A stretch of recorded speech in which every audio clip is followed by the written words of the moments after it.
जैसे आज से 600 वर्ष पहले लगभग परमात्मा आए थे, सन 1398 से सन 1518 तक 120 वर्ष परमेश्वर यहाँ रहे पृथ्वी पर। सतलोक से सहशरीर आए थे, सहशरीर चले गए थे। तो उसमें उन्होंने अपना ये ज्ञान बोला था, अपनी अमृतवाणी बोली थी, वो परम अक्षर ब्रह्म है। तो उस समय इस अध्यात्म ज्ञान को सुलझाकर अपनी अमृतवाणी में लिख कर चले गए थे।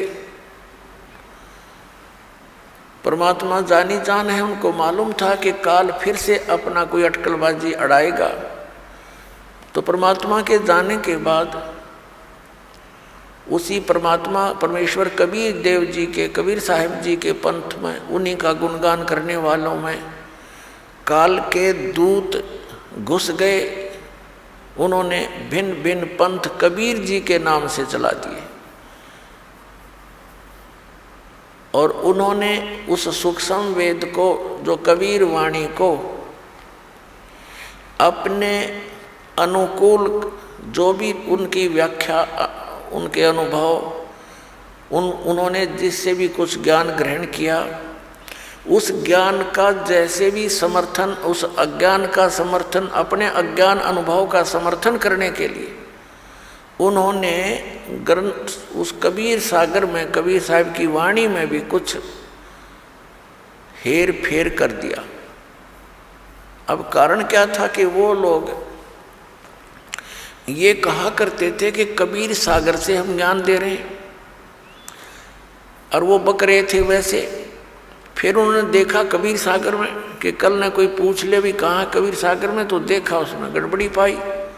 उनकी व्याख्या के विपरीत कबीर सागर परमात्मा की वाणी बोल रही थी, कबीर साहिब की वाणी। तो उन्होंने उसमें अपने अटकल अनुसार अपने अज्ञान को सत्य करने के लिए कुछ उसमें परिवर्तन भी किए। अब मालिक को मालूम था कि 600 वर्ष तक, क्योंकि आज इसकी आवश्यकता होना पड़नी थी, इस सूक्ष्म वेद की, इसकी पूर्ति करने के लिए कबीर परमेश्वर जी ने अपनी प्यारी आत्मा गरीबदास साहिब जी को गांव छुटानी, जिला झज्जर, हरियाणा प्रांत के अंदर आदरणीय गरीबदास साहिब जी का जन्म एक किसान परिवार में जाट जाति में हुआ। वैसे संत जाति नहीं मानते, लेकिन जिस वर्ण में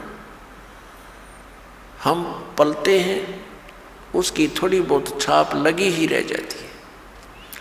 लेकिन परमात्मा ने इस कंसेप्ट को क्लियर कर दिया है कि जात ना पूछो संत की, पूछ लीजिए ज्ञान, और तो मोल करो तरवार का, पड़ी रहने दो म्यान।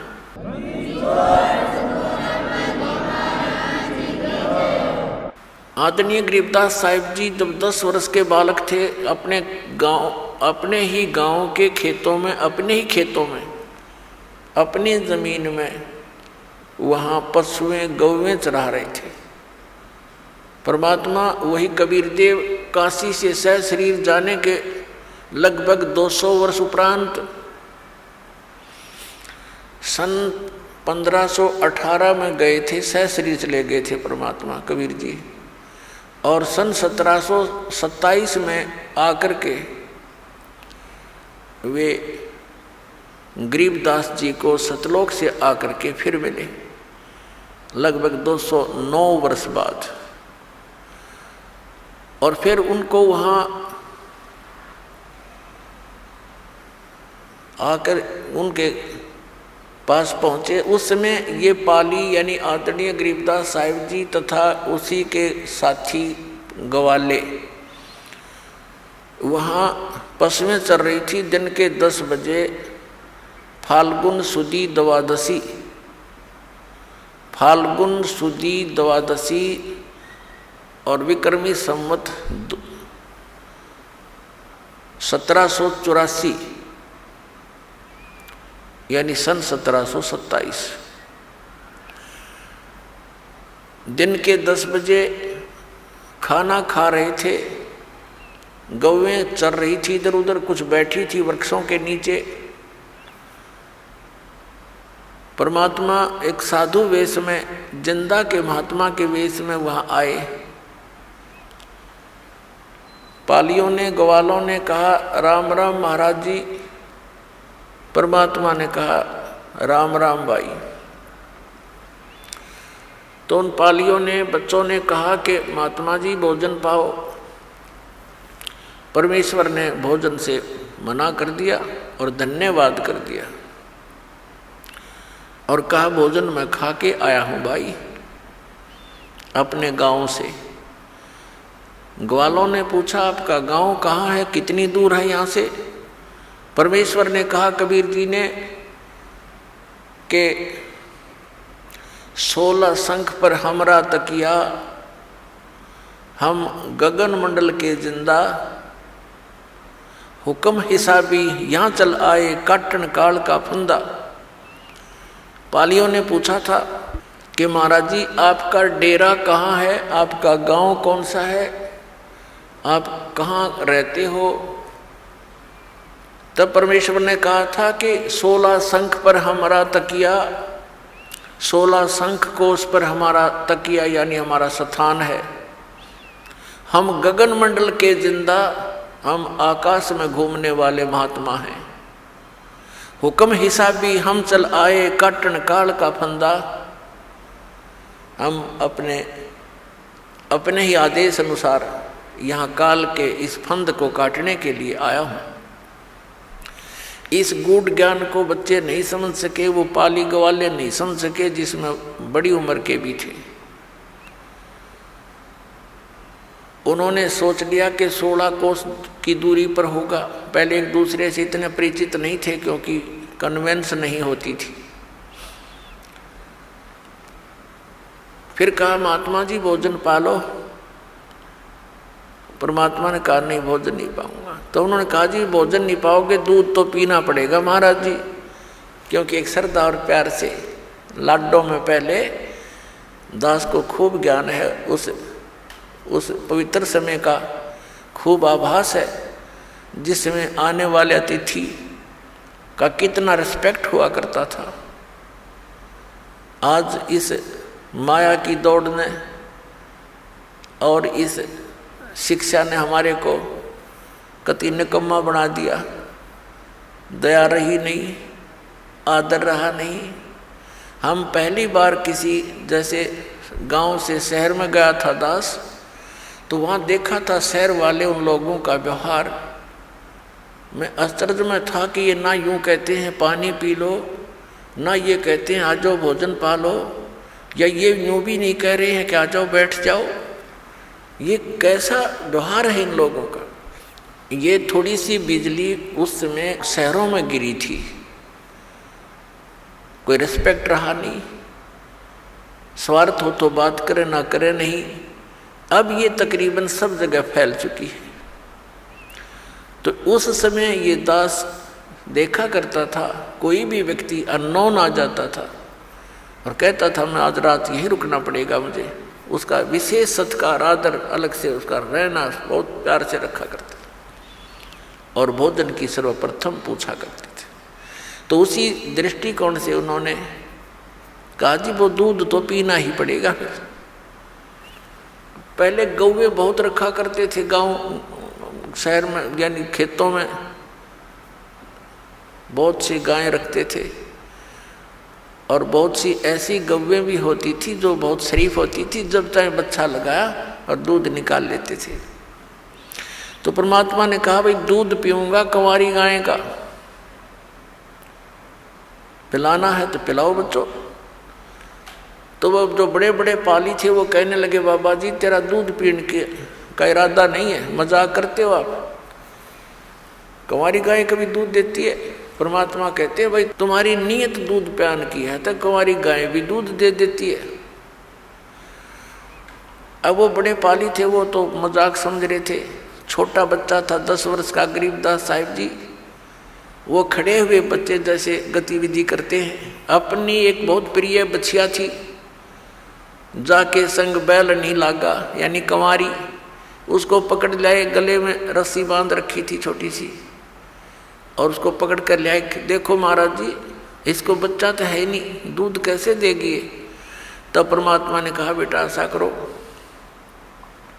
आपके पास जो कोई पात्र है छोटा सा, जैसे मिट्टी का एक पात्र था, 5-7 किलो जैसे लस्सी वगैरह ले जाते थे, वो उन्हें धो मांझ कर रख रखा था।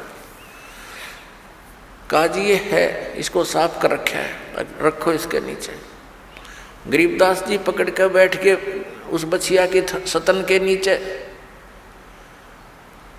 और परमात्मा ने खड़ा होकर के ऐसे थपकी मारी कबीर साहब ने उस बछिया की कमर पे, आशीर्वाद भरा हाथ रख दिया परमात्मा कबीर जी ने। लंबे लंबे सतन हो गए और दूध की धार बंद की, पात्र भरते ही वो अपने आप बंद होगी। बोलो सतगुरुदेव।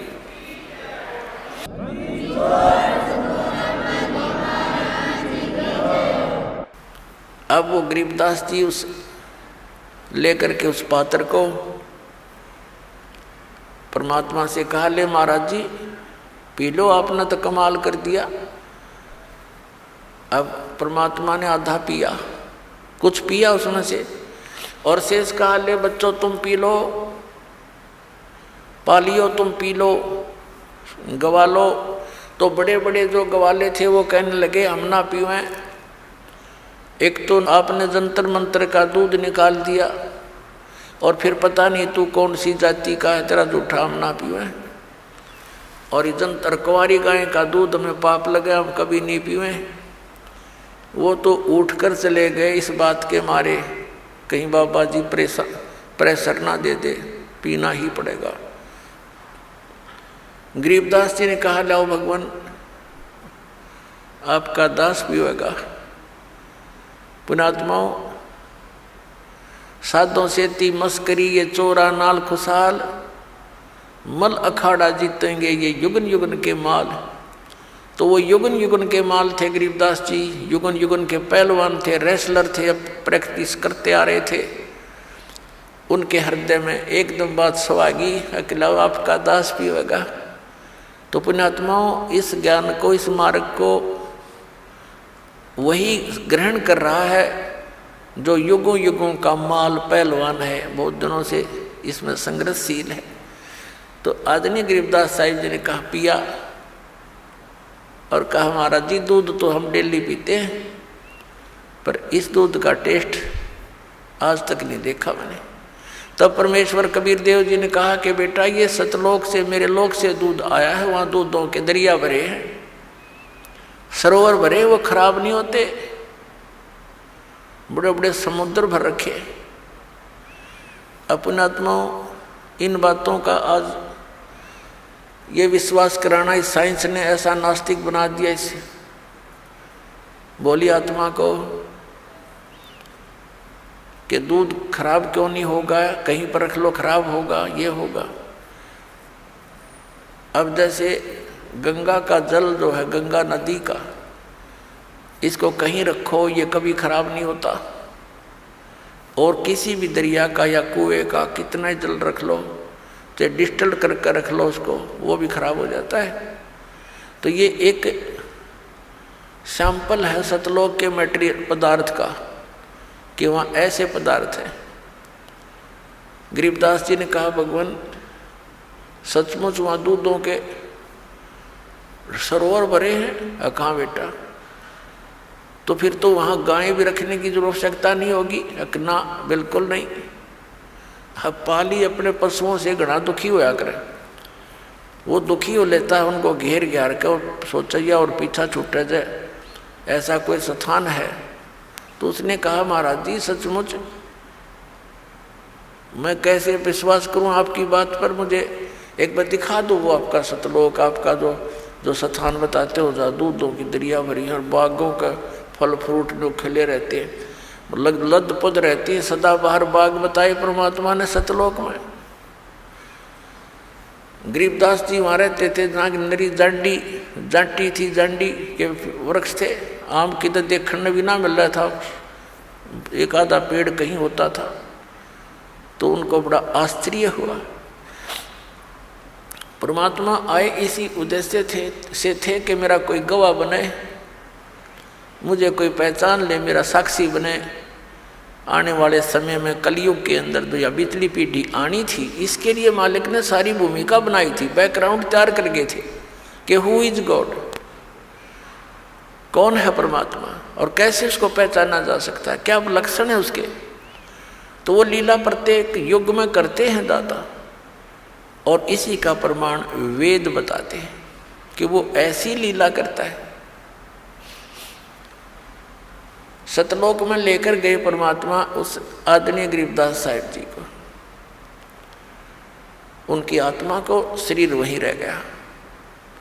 ऊपर के सारे लोग दिखाए, ब्रह्मा विष्णु महेश जी के लोग दिखाए, उनकी सतीति से परिचित करवाया, उनसे बातें करवाई, और उन्होंने स्वयं स्वीकारा कि हमारी जन्म और मृत्यु होती है, परमात्मा कोई और है, हम भी उसी की खोज में लगे हुए हैं, लेकिन हमें उनके दर्शन नहीं हुए हैं। और वो परमात्मा प्रकाश रूप है।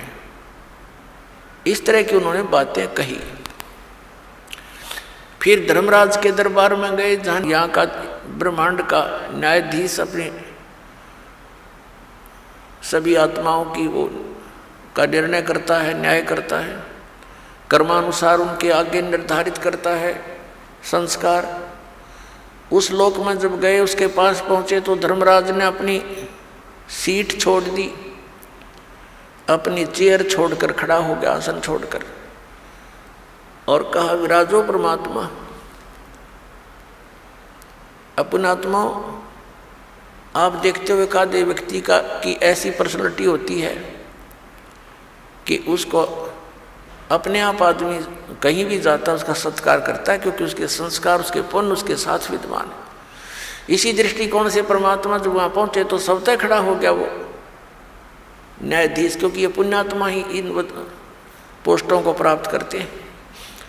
और खड़ा होकर के सत्कार किया और कहा, विराजो भगवान। तब वहाँ काफ़ी वार्ता हुई परमात्मा की और उस प्यारी आत्मा उस धर्मराज की। अब धर्मराज के दरबार में देई कबीर तलाक, मेरे भूले चुके हंस को तू पकड़ना मत कजाक।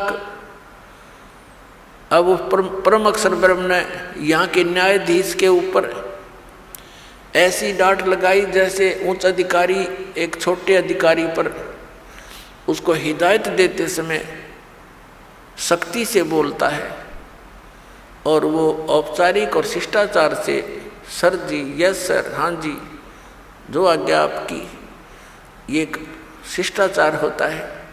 इसी प्रकार परमात्मा पूर्ण ब्रह्म कबीर देव जी, कबीर साहब, वो काशी वाले धानक जिसको जुल्हा कहा करते, हम कवि कहकर उसकी फाइल को बंद कर रखा था, हमने उनके इतिहास को क्लोज कर दिया था। वो परम अक्षर ब्रह्म है, वो सर्व सृष्टि रचनहार है, वो हम सब के सृजनहार है। तो वहाँ गरीबदास साहिब जी के सामने अपनी समर्था दिखाते हैं। धर्मराज से कहा कि खबरदार दे तूने मेरे किसी हंस का, जिसने मेरे संत से, मेरे द्वारा, मेरे रिप्रेजेंटेटिव, मेरे द्वारा भेजे संत से उपदेश प्राप्त प्राणी का तूने अकाउंट भी नहीं ले करना, उसका लेखा जोखा भी नहीं करना तूने, खबरदार दे उसको पकड़ लाया है तो। धर्मराज हाथ जोड़कर कहता है, करबद्ध होकर कहता है कि ये परमात्मा, आपके हंस को, आपका जो उपदेशी होगा उसको मैं कभी नहीं पकड़ूंगा, उसको कोई दंड नहीं दूंगा। धर्मराय दरबार में देई कबीर तलाक, मेरे भूले चूके हंस को तू पकड़िए मत कजाक। बोले पुरुष कबीर से धर्मराज कर जोड़, और तुमरे हंस को पकड़ो नहीं मन 2 लाख करोड़। आपका जो हंस होगा मैं कभी उसको नहीं पकड़ूंगा, ना उसको दंडित करूंगा। और फिर उसने कहा कि परमात्मा, जब तक आपकी शरण में ये जीव नहीं आता तब तक इसके पूर्व जन्म के संचित पाप कर्म मेरे पास विद्यमान होते। हे प्रभु, अब मेरे कागजों में वो स्टैंड करते हैं और यहाँ का नियम है जैसे कोई कर्म करेगा वह भोगने पड़ेंगे, तो परमात्मा उसको तो मैंने दंड देना पड़ेगा, मेरी मजबूरी है। तब परमात्मा ने, कबीर देव जी ने कहा था, कबीर साहब ने, ये कर्म भ्रम ब्रह्मंड के मैं पल में कर हूँ नेस, और जिन हमारी दो ही दी सो करो हमारे पेश। हाय हाय, ये तेरे कर्म भ्रम इस ब्रह्मांड के तुमने लगा रखे हैं, इनको 1 मिनट में नष्ट कर दूंगा, खत्म कर दूंगा, कैंसिल कर दूंगा, क्रॉस मार दूंगा इनके ऊपर। और जिन्होंने मेरी दुहाई दी और तुम पकड़ लाए, तुम्हारे अनुचर उनको यहाँ ले आए और उन्होंने ये कह दिया कि मैं तो ऐसे ऐसे कबीर साहब का बच्चा हूँ, तुम मुझे नहीं पकड़ सकते, तुम गलती कर रहे हो, तो उनको करो हमारे पेश, उनको फिर हमारे पास ले आना, मेरे बच्चों को, तुम उनको दंड मत देना।